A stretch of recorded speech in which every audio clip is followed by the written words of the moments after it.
안녕하세요, 서울이안입니다. 오늘은 평소보다 좀 더 신나는 기분인데요. 작년부터 다양한 제조사에서 15인치 게이밍 랩탑 경쟁이 심화되고 있습니다. 15인치가 게임을 할 수 있는 충분한 퍼포먼스를 낼 수 있으면서 또 랩탑답게 일정 수준 이상의 이동성을 충족시킬 수 있는 현재 최적의 사이즈라고 보고 있는 것 같습니다. 오늘은 그 중에서도 가장 큰 관심을 받고 있는 MSI GS65 스텔스 8RF를 소개해드릴게요. 처음 박스에서 꺼내보고 와, 이게 게이밍 랩탑이 맞나? 하는 생각부터 들었어요. 디스플레이 사이즈가 15.6인치고 또 게이밍 랩탑이다 보니까 어느 정도 크기와 무게에 대한 감은 갖고 있었는데 실제로 손에 들어보니까 이렇게 작고 또 슬림할 수 있다니 싶어서 굉장히 기대감을 잔뜩 높여줬습니다. 또 하나 재밌었던 점이 MSI 하면 모두 브랜드의 시그니처 컬러인 블랙 앤 레드를 떠올리잖아요. 그런데 라인업 구분을 어느 정도 염두에 둔 건지 레드는 찾아볼 수가 없었고 그 자리를 골드 컬러가 대신하고 있습니다. 전체적으로 과하지 않게 블랙 컬러를 메인으로 하면서 사이드나 버튼의 주변부 또 포트의 금속 부분을 금색으로 통일해서 전체적으로 고급스러운 느낌을 주고 있어요. 라인업과 연관성이 있는지는 잘 모르겠는데 앞으로 컬러 아이덴티티로 가지고 간다면 확실히 상위 라인업의 느낌이 날 것 같습니다. 한 가지 아쉽다고 한다면 상판의 로고 정도? 별도의 메탈 소재로 로고 아웃라인을 좀 만들어서 넣어줬으면 훨씬 더 좋았을 것 같아요. 연결 단자는 전부 좌우에 위치해 있는데요. 왼쪽에 이더넷 포트 하나, 2개의 USB-A 3.1 포트, 그리고 게이밍 랩탑답게 별도로 헤드폰과 마이크 잭이 있고 오른쪽으로 돌려보면 USB-A 포트가 하나가 더 있고 그 옆에 썬더볼트 3 그리고 미니 디스플레이 포트와 HDMI 포트 전원 단자가 있습니다. 보면서 얘네들 왜 이렇게 모여라 눈코입이지? 하는 분들 계실 것 같은데요. 팜레스트 쪽은 배터리 때문에 그리고 힌지 쪽은 요 멋지게 뚫린 구멍 때문인데 처음에는 저도 복잡하게 모여있는 게 보지 않으면 위치가 헷갈리기도 하고 좀 불만이었었는데 오랜 시간 게임을 해보니까 이런 극단적인 쿨링 시스템 덕분에 발열도 적고 또 무엇보다도 팬 소음이 정말 적은 편이라서 오히려 실용적으로 잘 디자인했다는 생각입니다. 그래도 딱 하나 불편한 건 전원 단자예요. 보통 힌지 부분 끝쪽이나 일부 모델은 아예 뒷면에 포트가 있는데 생뚱맞게 중간에 있다 보니까 벽의 전원 방향에 따라서 조금 걸리는 경우도 생기기는 하더라고요. 이거는 좀 보완이 되면 좋을 것 같습니다.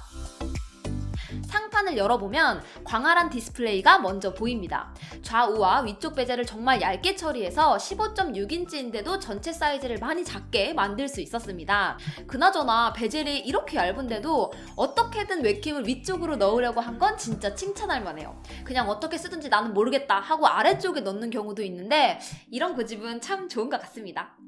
키보드는 스틸 시리즈와 콜라보한 RGB 키보드가 내장되어 있습니다. 하나하나 키별로 다르게 설정 가능한 스틸 시리즈의 RGB 키보드가 학교 과제로 PPT를 만들고 있어도 엄마한테 왠지 게임 좀 그만하라고 혼날 것 같은 그런 게이밍 기어티를 팍팍 내주고 있고요. 랩탑에서 가급적 게이밍 키보드 경험을 재현하려고 했는지 일반적인 랩탑보다 좀 더 강한 압력이 필요한 느낌인데 그런 키보드 느낌이 굉장히 쫀득쫀득 게임할 때 굉장히 기분 좋은 키 조작감을 주고 있습니다. 역시 게이밍 랩탑에서 제일 중요한 건 성능이겠죠. 인텔 8세대 헥사코어 i7 칩셋, 엔비디아 지포스 GTX 1070 맥스큐, 8GB 메모리에 256GB SSD, 디스플레이는 15.6인치 FHD 해상도에 144Hz 주사율을 갖고 있습니다. 제가 게이밍 랩탑에서 가장 중요하게 보는 부분이 스펙 관점에서 게임을 구동할 수 있는 충분한 성능을 갖고 있는지 또 그 성능을 오랜 시간 동안 게임을 할 때 지속할 수 있는 쿨링 시스템을 갖추고 있는지 마지막으로 모니터 교체가 어려운 랩탑 특성상 그런 성능을 모두 보여줄 수 있는 주사율을 갖고 있는지 이 부분이 필수라고 생각하고 있습니다. 먼저 퍼포먼스 관점에서 보면 MSI GS65는 8세대 i7 프로세서와 지포스 GTX 1070 맥스큐로 외부 모니터를 연결해서 4K로 돌릴 용도가 아니라면 내장하고 있는 FHD 환경에서 전혀 부족함 없는 게이밍 성능을 보여줍니다. FPS 게임은 배틀그라운드와 오버워치, 또 한동안 푹 빠져있었던 몬스터 헌터 월드와 뒤늦게 요즘 재미들린 위쳐3까지 그래픽 성능 하이와 울트라를 놓고 프레임 레이트를 직접 비교해봤는데요. 오버워치는 하이의 경우 평균 120프레임이 넘는 모습을 보여주고 울트라의 경우 100프레임을 상회했습니다. 좀 더 높은 사양이 필요한 배틀그라운드는 하이일 경우 110프레임, 울트라는 80이 조금 안 되는 모습으로 제 기대보다 훨씬 선방했고요. 오히려 FPS보다 배경 요소가 훨씬 많은 위쳐3와 몬스터 헌터 월드에서 그래픽 기준이 높아짐에 따라 프레임 레이트 하락이 컸는데요. 위쳐3는 하이에서 평균 90 초반, 울트라는 50 초반을 보여주고 몬스터 헌터 월드는 이보다는 조금 더 높은 수치를 보여줬습니다. 슬림한 디자인을 위해서 1070 맥스큐 버전 적용은 불가피했을 것 같고 다만 숫자만큼 성능이 나아질 수 있을까 다소 걱정을 했었는데요. 게이밍 랩탑이라고 부르기에 손색 없는, 아니 사실 조금 넉넉한 그런 성능을 보여주고 있습니다.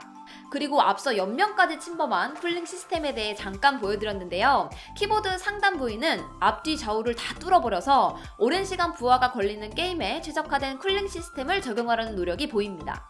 구조물을 최소화하다 보니까 손으로 누르면 좀 꾹꾹 눌리는 다소 기기 완성도가 좀 떨어져 보여서 아쉽기도 한데 게이밍이라는 원래 목적 달성을 위해서는 과감하고 의미 있는 디자인이라고 생각해요. 내부에 3개의 팬과 4개의 히트파이프가 있다고 하는데 게임을 2시간 정도 하면 손에 느껴지는 온도는 제법 뜨뜻하다고 생각이 들지만 더 게임을 오래 한다고 해도 일정 수준 이상 온도가 올라가지 않고 또 팬 소음 자체가 정말 작아서 또 놀랬어요.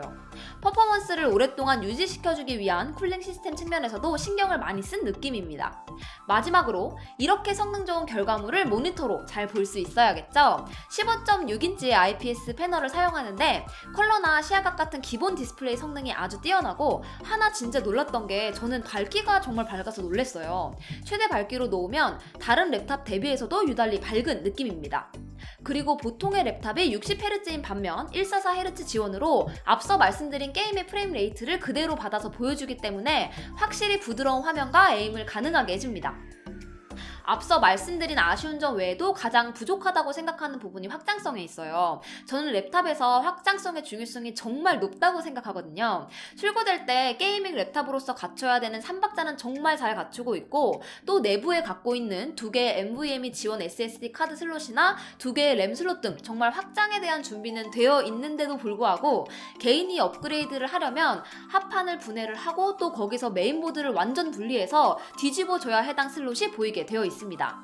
분해도를 보면 확실히 오랜 시간 쿨링을 하기에 용이하도록 위를 향하게 만든 쿨링 시스템 때문인 것으로 보여지는데요. 램과 SSD 카드 슬롯에 대한 접근성은 다음 짝에서는 꼭 방법을 찾아주면 좋겠습니다. 전반적으로 처음부터 끝까지 게이밍 랩탑으로서의 기준을 제시할 수 있을 만큼 잘 기획된 제품이라고 생각해요. 성능, 쿨링 시스템, 모니터 주사율 뿐만 아니라 디자인과 RGB 키보드, 또 헤드폰과 마이크 잭의 분리 등 디테일한 편의성까지도 완성도 있게 고려가 되어 있습니다. 게이밍 랩탑 고민하시는 분들 궁금한 점 많이 남겨주시고요. 혹시 또 궁금한 랩탑 있으시면 코멘트로 남겨주시면 제가 소개해드릴 수 있도록 노력해보겠습니다. 그럼 저는 다음 영상에서 또 인사드릴게요. 안녕히 계세요.